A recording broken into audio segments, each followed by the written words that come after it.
We're ready to go, guys. Here we go. Five, 5, 4, 3, 2, 1. Look at your camera. Hey. Hi, guys. It's Lou with Let Loose with Lou, Steve, and Malone today, and we have a great guest. Welcome, everyone, Yvette. Yvette, the funny lady. Yeah. Actually, Yvette. it's pronounced Yvette. Yvette. And we're going to take it one step further. The funniest lady. I'm open for a challenge. I will take that challenge. And if you win, you win. But if you don't, I'm going to keep the title. It's on and cracking. The See? funniest Woo! lady. Self-proclaimed. You guys hear that? If No, it's anybody not so- out there is listening, she will take that challenge. I want if you it. think you're funnier than her, bring it on. Well, welcome, Yvette. It's awesome to have a comedian on the show. It really is. Super cool. This is super cool. Like, how cool. Not only is she a comedian, but she's a star. Like, She's in a movie, couple of movies. Actually, we 6 have or a more. movie star in On the our set. house. Hey. Yes. Thank you. Right. No, more than 6. I'm just going to count these 6. The other ones were kind of like duds that, that may come out like in the next 10, 15 years after I've really gotten where I need to be. Yeah, that's 'Cause okay. they say it takes at least 20 years to become an overnight success. So I should be like well on my way. Yeah. Since I've been in the game for at least 30 years. Wow. Well, I started as soon as I jumped out of mommy. Oh. Wow. Yeah. She's so cute. She's 30 like, You were years. built for entertainment. Baby, I was built for it. I was made for it. You knew to this, I grew to this. oh, okay. Look at that. Hey. Look at that. Watch out. That is so cute. And the thing is that, comedy, laughing is a healing tool. So It's definitely. a lot of times, when you're feeling down and out, you need those comedians to make you laugh, to make you forget about your sorrow. Yes. That's right. Even Yeah. the scriptures say that laughter is the best medication. It's medication. And I tell all my clients, look, make sure you take your medicine. Because if you don't take your medicine, you're going to be stressed out. You're going to have Botox holes in your face that you need to be getting filled. You know what I'm saying? Yes. Make sure I get mine filled this weekend. But Oh, anyway, But for real, though, humor is like one of the great intelligences and talents. So it's a sign of real intelligence when you have that ability to make someone laugh. Right. So, well, I think mine was more or less a gift because I didn't even know I had the talent for years and years and years. My friends, my family, everybody say, not so much my family because my whole family is like one who flew over the cuckoo's nest. So I just happen to be the one that decided to get paid for it. But my siblings, they just do it all the time. I mean, we rag on each other, talk about each other. But I finally took the challenge. One of my friends, he kept saying, Yvette, you're so funny. You're so funny. You do all these crazy, zany, over-the-top characters, and you're so funny. Like, "Ah." So he dared me to a challenge. And I thought, I'm not going to make a fool of myself this week, but I will come back next week after I give it a thought or two. And that's just how it started. Wow. So you Exactly. started from a challenge. Somebody challenged you, I dared you. I dare. And I cannot not take a dare because that's a part of who I am too. So yeah, I took the challenge. Feisty. Yeah, I took the challenge. And from that day to this, I'm at home. It just feels so right. And my style of comedy is a little bit different. Like a lot of comedians, they can stand on stage and they could go for 20, 30 minutes and not get a laugh. Mine has to be a constant flow. Like you have to be laughing the whole way. If you're not laughing, I'm going to stop the show and give you a laugh check. What's going on? In fact, let me see you do a practice one. Let me do a fake laugh. I don't care. I need a laugh. And so, that works. But I just, it's so action packed. My comedy style is very different. I have what they call props. When I started to do comedy, like I said, over 30 years ago, I also owned a beauty salon. Oh. And that was how I started doing comedy too, because I'd have all these, most black ladies all around the walls, hair wet and all that, because that got old after a while. I was wetting their hair down and trying to keep them in the salon. You get your hair wet, you can't leave. and that would stop working. So I started making these jokes up and everything, and I'm spinning them around in chairs, telling jokes and all this and that. So in the meantime, I was telling my mom, I want to be a comedian. I want to be a comedian. She's like, what? What are you talking about? She thought I lost my mind. She even snitched when they told my dad, this girl talking about selling a beauty salon. She wants to be a comedian. So I was like, yeah, that's what I want to do. And she's like, you make over $100,000 a year. I didn't even know I made that much until I figured out how many bills I had. And later on, I was like, oh, this might not work for me because, everybody sees the limelight of comedy and they think, oh, you make all this great, fantastic money because you're on TV and, you're famous and people know you and they see you and all that. But when you're starting out, you don't make no money. They feel like they're helping you by allowing you a chance to be on their stage. Okay. So most of those comedians that you see that are starting out, they don't get a dime. Yeah. And I'm from the old school. I'm like, I can't do nothing without getting paid, huh? Because I'm going to throw shade if I can't get paid. Ooh. You hear me? So I came up with this thought. Y'all can jump in anytime because I love to talk. She's But so anyway, cute. I came up with this thought of how I could make, some tips because I was not making money. And everybody's making money. But me, and I'm like, I'm just as funny.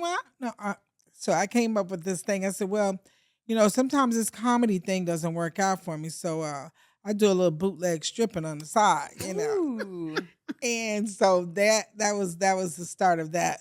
And so what I did was I would act like I'm doing all this strip dancing, and then I had this long kiss tongue that came all the way out to here. Oh.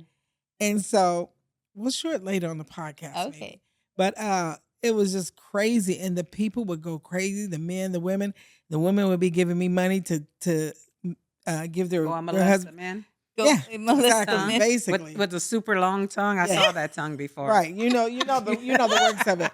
And I've had like several men just give me $100. Wow. Literally. I'm in So the is that wrong on career. Amazon? Yeah. No, the tongue is really here. I just, Oh. I won't tell y'all that right now because y'all be What? wanting to be seeing it and everything. It's not seeable for you guys. Oh, come on. No. Come on. Don't be Well, shy. maybe we'll see. We'll Okay. see. So Yvette, I want to kind of jump in a little bit. Yes. Yvette. Yvette. Yvette. I'll get it together one day. Yvette. Yvette. Yvette. Yvette. French. Okay. So I want to dive in. You just recently did a movie called Holy Cash. Yeah. Wow, you Paul guys. Rodriguez. You guys hear that? Yes. Holy Ta-da. cow. Tell us a little bit about your part in that movie. I had a pretty amazing part actually. It was like it was a part, but it was a part already made for me because several years ago I owned a kind of a halfway house. So when people would get out of prison or when they would, get on all these programs and everything, they would send them to me. And so I was like, in the movie I'm called Mama Love. Shout out to Mother Love because they wanted Mother. I said, honey, I could never stand in those shoes. Mother Love is one of my favorite people in the whole wide world. I've even been to her house. She's cooked for me. Oh. And there's no way I could say Mother Love. Yes. So I said, I'll try Mama Love. Mhm. Mama Love. So that's what we went with. And so Mama Love is this really over the top cutie. Oh. But very stern. I mean, she has a lot to give the people that come in from halfway houses. And she knows that a lot of them are in and out. They come, they go, they come back and come up. So without giving the whole movie away, Paul is one of them who's been in and out. And And we're he talking knows about me. Paul Rodriguez, right? The Paul Rodriguez, Yeah, you guys, the she was in father movie. of, Paul Rodriguez. yeah, his son is the famous skater. Which one? Paul Rodriguez, Oh. his son. He only has one. And he's a real, you know that, right? no. Yeah, I knew Well, you that. too We know young. now. Solomon knew that. I know I who know Paul that. Rodriguez is. I don't know his son. Yeah. Okay, well, his son is like literally outballing his daddy. You know what I'm saying? I'm just saying. Yeah. But yeah, so anyway, what I was trying to say was about making the money that I was making in the hair business was also was a teacher, and I would go on the road and I teach hair for Sally's Beauty Supply.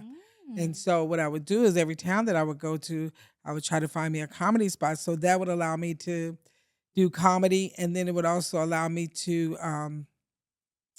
be on the road, and they would pay for it. Hotel, everything. Wow, very smart. Yeah. Girl, not only So- funny but smart Smart. and Cute, sexy. cute. and Ah. cute. So I told my mom that I wanted to be this comedian. And like I said, she snitched, told my dad, and both of them was in cahoots. Like, she lost her mind. We had to get her over to Steve and see what Steve can do for her because she lost her She mind. lost her mind. Are you gonna just get out of? Because I didn't know that I wasn't gonna get paid all that big money that I thought the celebrities make. So anyway, I tell my mom, I said, I want to do comedy, but I can't remember my lines. She's like, what do you mean you can't remember your lines? What kind of comedian is not gonna know the punchline? Well, that was me. And at the time, I didn't know there was such a thing called a prop comedian because I didn't know.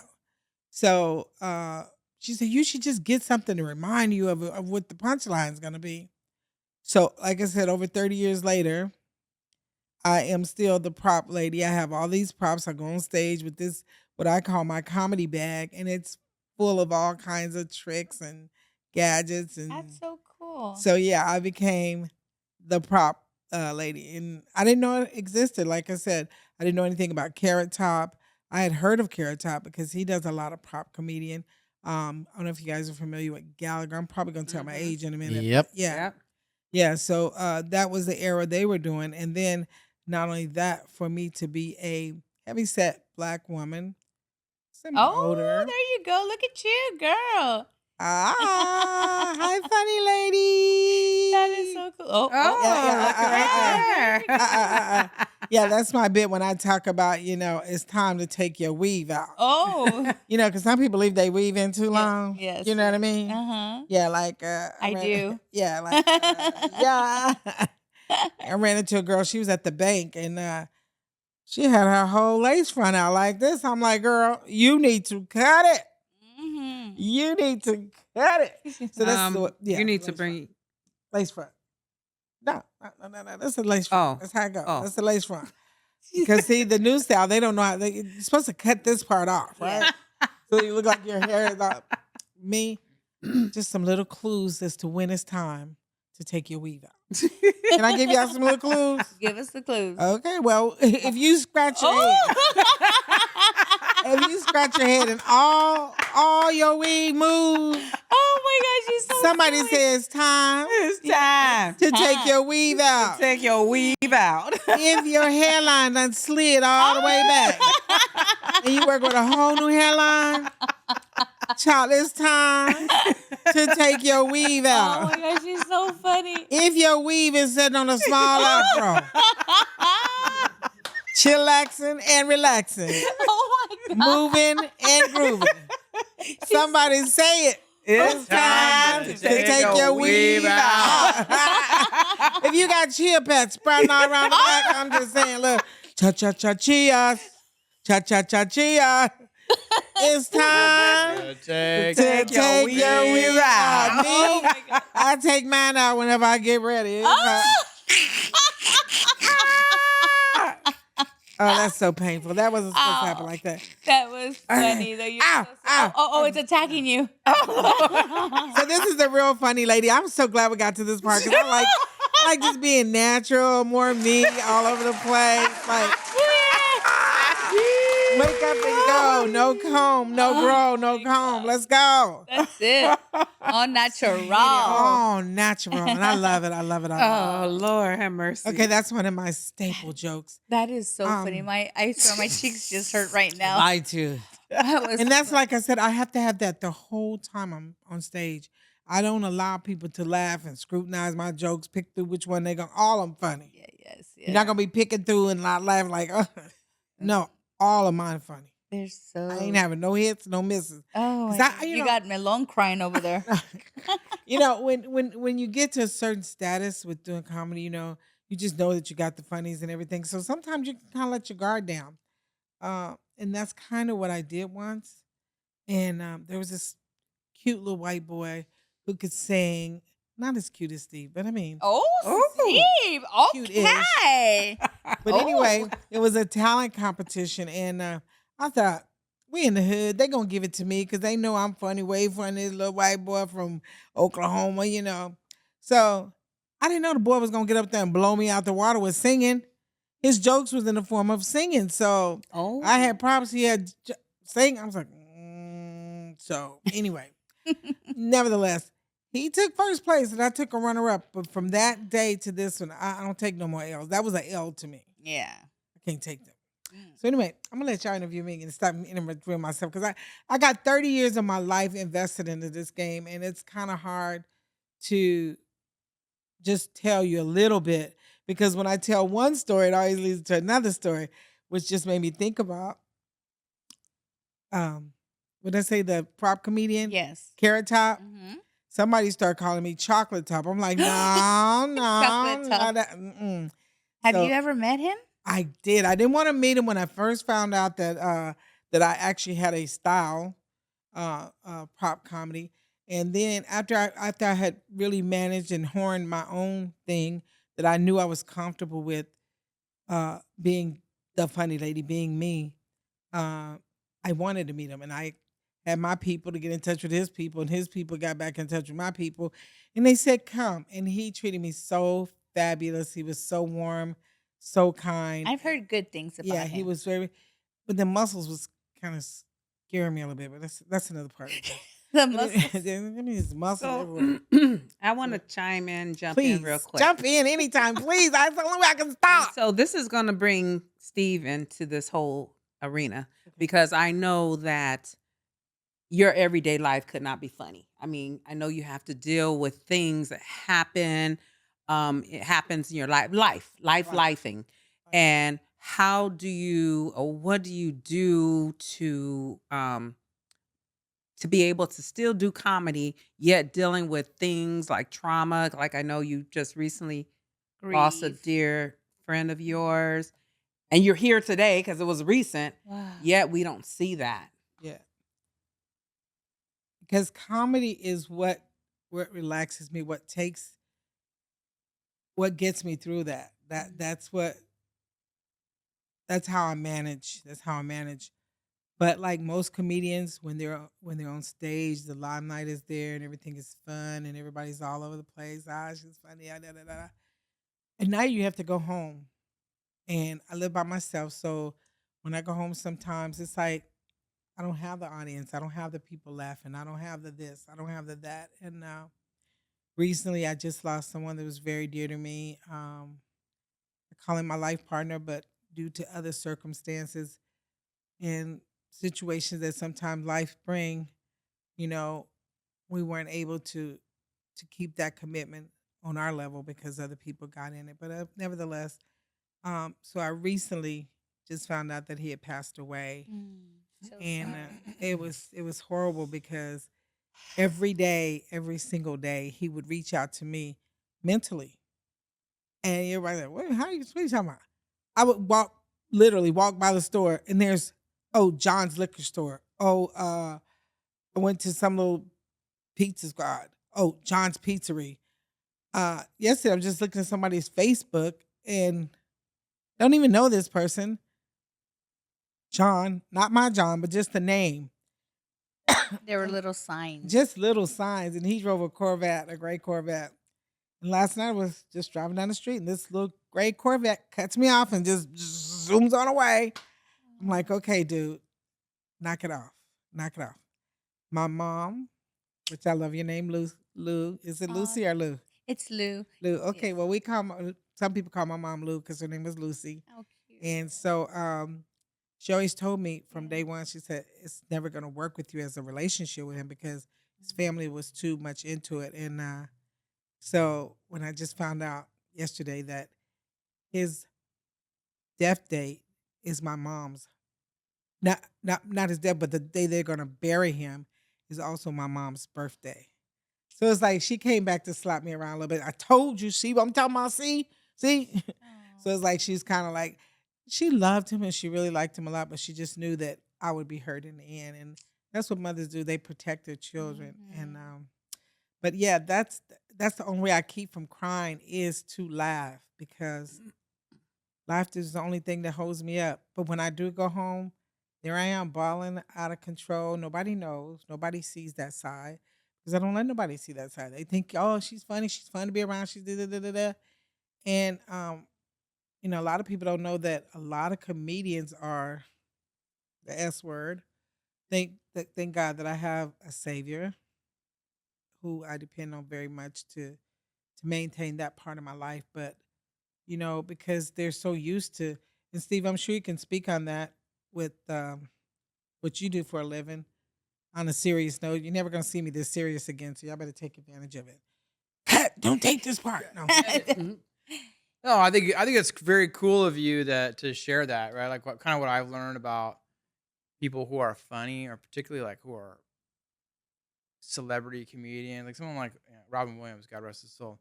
Robin He's Williams so was an sweet. incredibly talented man who was very, very funny, beloved by so many, and incredibly depressed and took his own life. Or someone like Chris Farley. Chris Farley was an He was incredibly so talented comedian, talented. and maybe not quite a prop That's comedian, true.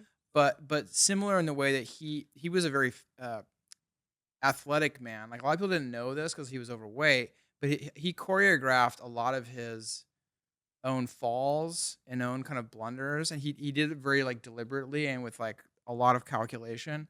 Anyway, he also behind the scenes was very depressed and wound up dying from depression, like drugs, overdose. So it's like it's an interesting theme that like a lot of really talented comedians also have this other part of themselves that they feel so deeply, which I think is part of the gift, right? Like the ability to like feel the crowd and kind of know like this crowd is feeling it, or they're gonna like this joke versus that joke is part of the talent, and part of how, learning how to work with it is like you feel deeply. And so let's say like whoever this man John was that you had this love relationship with, it's you feel the sadness of a death, or like, hey, like the romance couldn't be as full as we would have liked. So I just think it's cool that you're talking about it because we're I have to. we're putting it out there to the world, right? There's a lot of maybe would be comedians that might resonate with, yeah, like I'm funny, but I also I feel things I very also deeply, hurt. you know.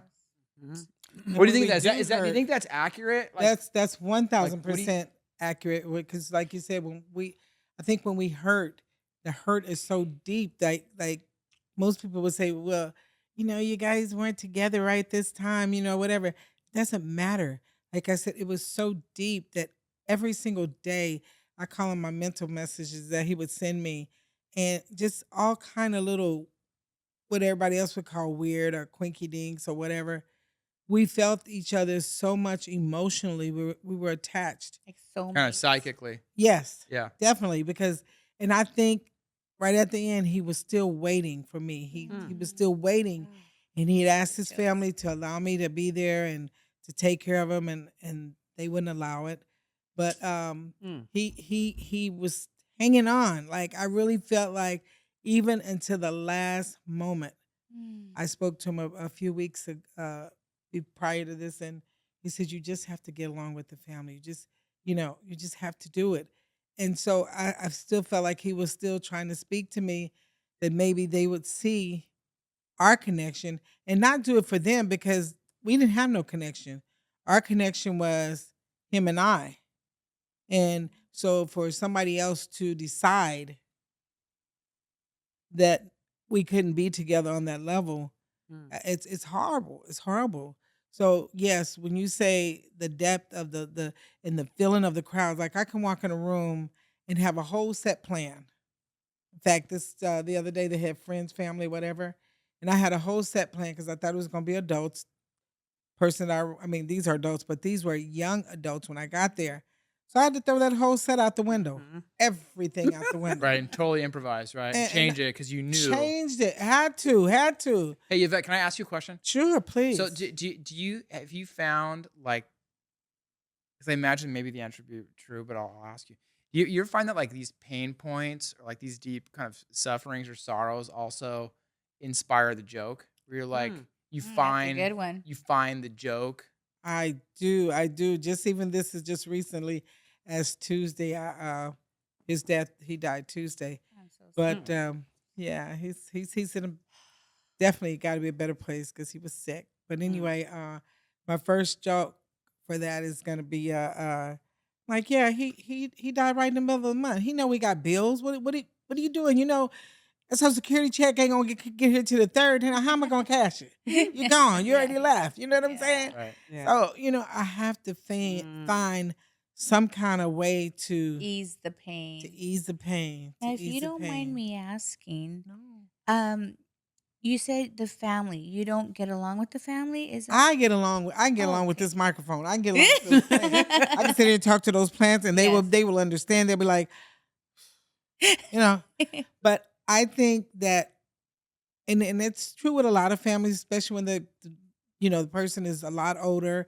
They always see this gold digging kind of, or that's what they think. But I'm Mhm. like, baby, I've been just as successful with my career as he has with his. You know, Mhm. we ain't gonna go house for house, tit for tat, because I got the same things you have. Yes. But sometimes people think because of the way we're brought up, and people think, oh, if a younger woman likes an older man, is she's in it for the money, or not only that, you think that maybe this this young girl is gonna come in and she's gonna steal your dad's heart, or she's gonna, you know, she's gonna take some part of him It's more that like the children are resistant yeah, of so the it's relationship. stepdaughter. It's not even his real daughter. It's his Okay. stepdaughter. Yeah, yes. But nevertheless, it's like she feel, and that's the only thing I can think of it because I was never Mm. ever nothing but kind to Yes. all of them, And that and that's must who be I am. hard. That's just So my their natural. complaint is like there's an age difference.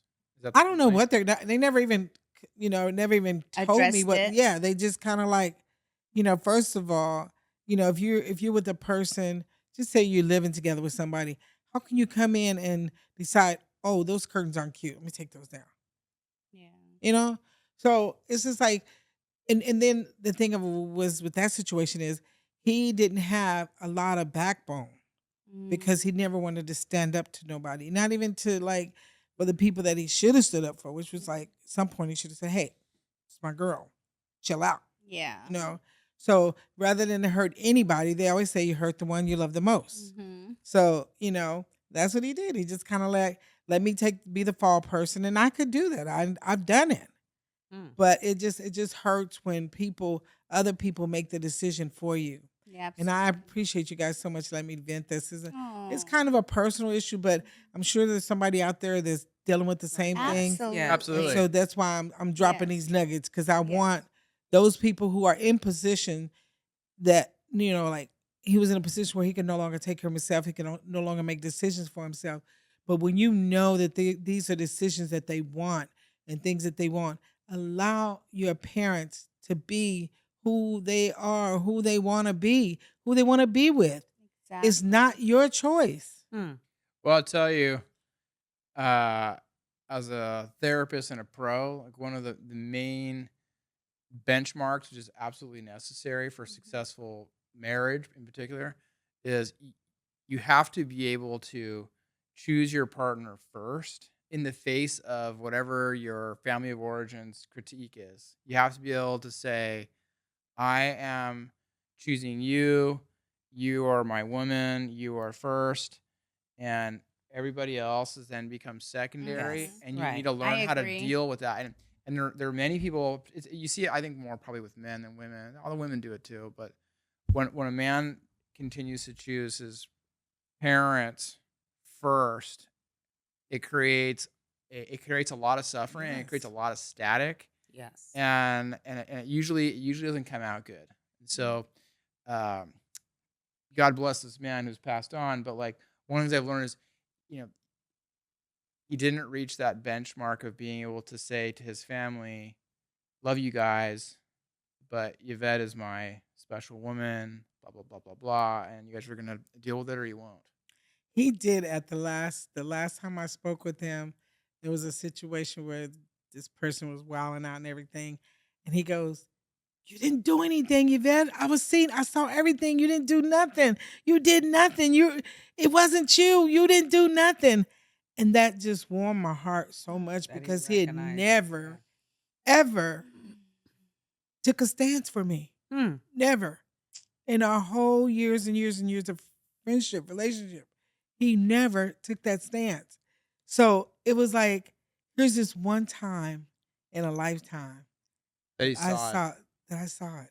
I Yeah. saw it. Mm. So yeah, it's pretty amazing. So let's go back to the fun stuff because I'm getting teary. Oh, I'm so Aw. sorry. Take a moment. Take a moment. Because, this is something very serious. Thank you. Thank you for sharing your Yeah, story. it's a tough one because it just happened, Comedians, yeah. they hurt too. That's what people don't understand. A lot of comedians hurt. Myself, I'm a comedian too sometimes, but it's a lot of hurt that we kind of just bear down, and people don't see it. And who do we have to come make us laugh Mhm. Oh, at the nobody. end of the day? We Who's don't as have. funny as you, Yvette? I mean, shit. That makes me laugh. Like, Alone makes me laugh. But it's like, it's funny. like because we Not to make myself know. laugh. We know ourselves. Sorry, But as comedians, we know. Even though we don't go around with that tag on our sleeves that that hey, we do hurt.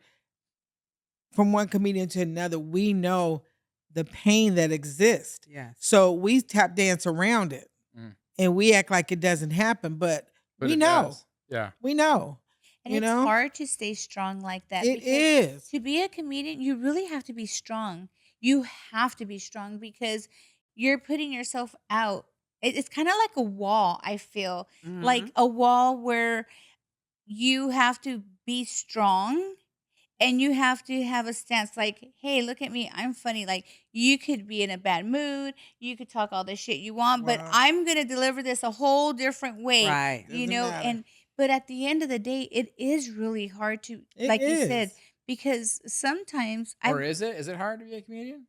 Yes. If it's not a gift, I know a lot of people, they see comedians, they think, oh, I'm a comedian. I can do Right. that. I want to do that. Right. Yeah, that's hard. But when you've been given a gift, and I It always tell people rolls. when you hire me, don't ever let it be a monetary reason as to why we can't get it done, because my gift is what it is. It's a gift. Yes. Now, true enough, I have several mortgages that I have to pay. So we can't give up the gift all the time. But I will take $10, $15 off or something, but I'm not giving you the Funny. But yeah, it is. It can be hard, but if it's a gift, I feel like whom the gift is given to, you will make room for it. Let me ask you something. With the time we have left, what's the real paycheck for you? Like, what do you find the most fun or rewarding about it? Like, when you have it's like you've had like the killer night. Yeah. You rocked it. Like, what's the best part of it? My mom telling me, because I have sets that I do profanity. I have churches. I learned how to do it all. But my mom, I never was as a child would able to cuss in front of my mom or saying profanity anything. So one night I asked my mom, I said, what do you think of my comedy? And she said, I don't look at you. She said, I just look at the people around you and I see the gift of laughter that you give to them. She said, I don't even pay nothing you say any attention. So my mom saying that to me was the most cherished moment of my whole Yeah. career. That's beautiful. Yeah. Her just saying like, these people are having such a great time because of you. Mhm. Because of me. And that's like the big paycheck. That's a big paycheck. Totally. Not to mention all the trips she get to go on free at that time before she was deceased. Ooh. I say, but what about all them trips? All these cuss words I'm saying right now? That's because I cuss. You want to hear one, Mom? Fuck. And I was just, she like, look, don't take this joke too far now. Let me ask you something else. A little bit more. So on those nights where like, you've got the crowd, and I kind of get that you have this sort of psychic ability, like we were talking about John, this ability to kind of connect. When you're holding the crowd like that, can you tell certain things about the overall atmosphere, about a particular person, or like I imagine people come up to you after the show. Like what are some of those seeing intuitions or feelings that you seeing get? older people, not to show, we at the last part, but seeing older people who haven't had the gift of laughter in a long time, and to see them laugh and to come up and say, you know what? I don't like no comedians But you, They girl, call you me. funny. They call, older ladies. Yeah. You real funny. And I don't usually laugh at that kind of stuff. But you didn't use no cussing words, and you was real funny. Those are the moments that I live for.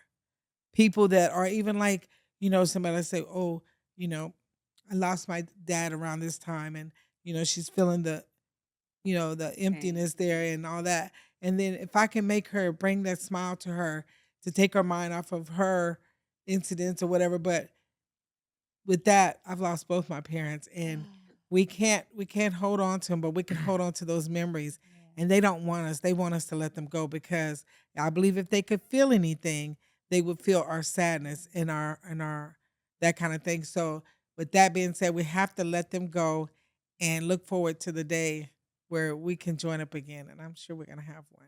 I hope But those are my special moments when I see, or even see little kids who I have like 4 grandkids uh, that were staying with me, and I took them to one of my shows, and to one of my clean shows, of course. But to see these little kids getting my jokes, I'm talking about from 4, 5, 6, 7, and 12, getting my jokes, like literally like laughing until I told this one joke, and my baby granddaughter, she was not with it.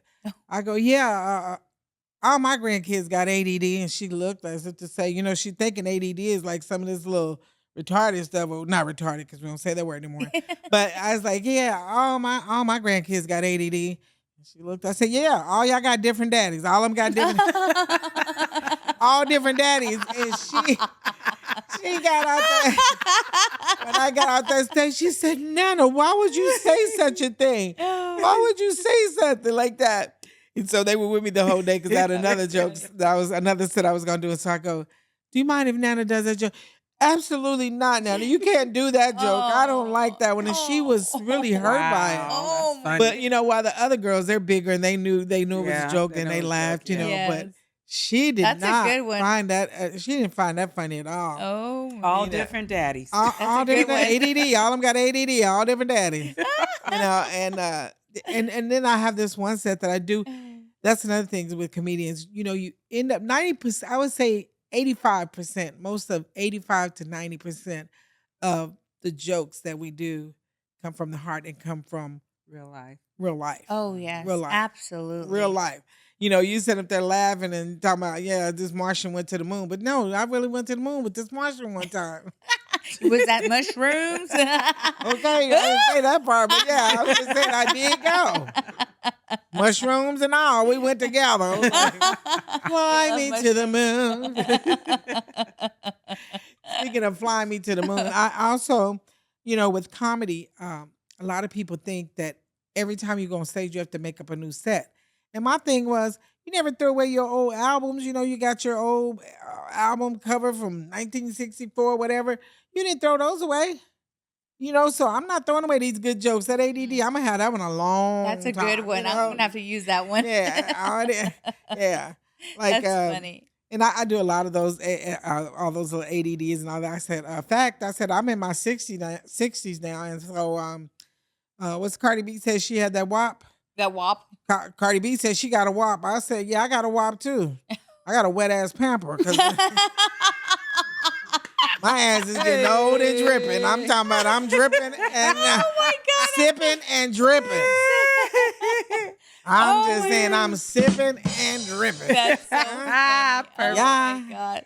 So I use a lot of those little quinks, That is a But good one. and with that, what I was getting ready to say about that was like I even have implemented songs in my comedy. I always wanted to be a singer when I was growing up not in college because I skipped that part. But when I was in church, I always wanted to sing. And my choir director, her daughter was the lead singer, but she needed me and my 5 sisters to be the background. You know what I'm saying? But we didn't know the mother of that girl was letting her do all the solos. You know what I'm saying? And we the backup, but we ain't never get to do no solos. So I always envied the fact that she got to do all the solos and I didn't get none. So as I grew up and I matured, I was like, Lord, I want to sing some front songs. I want to be in the front. So I began to implement comedy and putting it into my set. And it just takes it to another level. That's Because like I said, sometimes I do church shows. Like last weekend, I was in Vegas. I did a show for, I don't know if you guys remember Grace Jones. Her brother is Oh, yes. Noel Jesse Jones. Jones. No, Yeah, yes. Bishop Noel Jones. Melon. She's funny. so bad. She is, huh? I'm not even gonna No. look over there. But anyway, look, blinders on. Yeah. So yeah, with that being said, we just gonna let that go. But yeah, so I do a lot of church stuff, and so I have to be not only church friendly, but just clean friendly. Like some people Exactly, you don't have to be church stuff. You just have to be able, like on Thanksgiving Day, I'm doing somebody's family function. Oh, They don't want no nice. profanity. I give the people what they want. Yes. Right. Now you got some people that's hood as and they want it all, and I got it for them. Well, we're gonna get hood as fuck in a minute, girl. Get it, Are get you it, ready? get it. We're I gonna love go it. ahead and end this one, but we're Okay. gonna come right back because we're Ooh, we're gonna come do black. Yeah, we're gonna come black. That's We're right. gonna come That's black. right, girl. Okay. Woo-hoo. We're gonna need to kind of shut it down. We're gonna need to Uh-oh. change our weave. Yes. Okay. Put my hair back And we're gonna on. come back Yes. on a new episode. We're gonna come back on a new To be continued. episode. But you were guys. awesome, and we're glad that you came tonight. I know Yes. we're so I didn't excited. come yet. I'm going home to do that.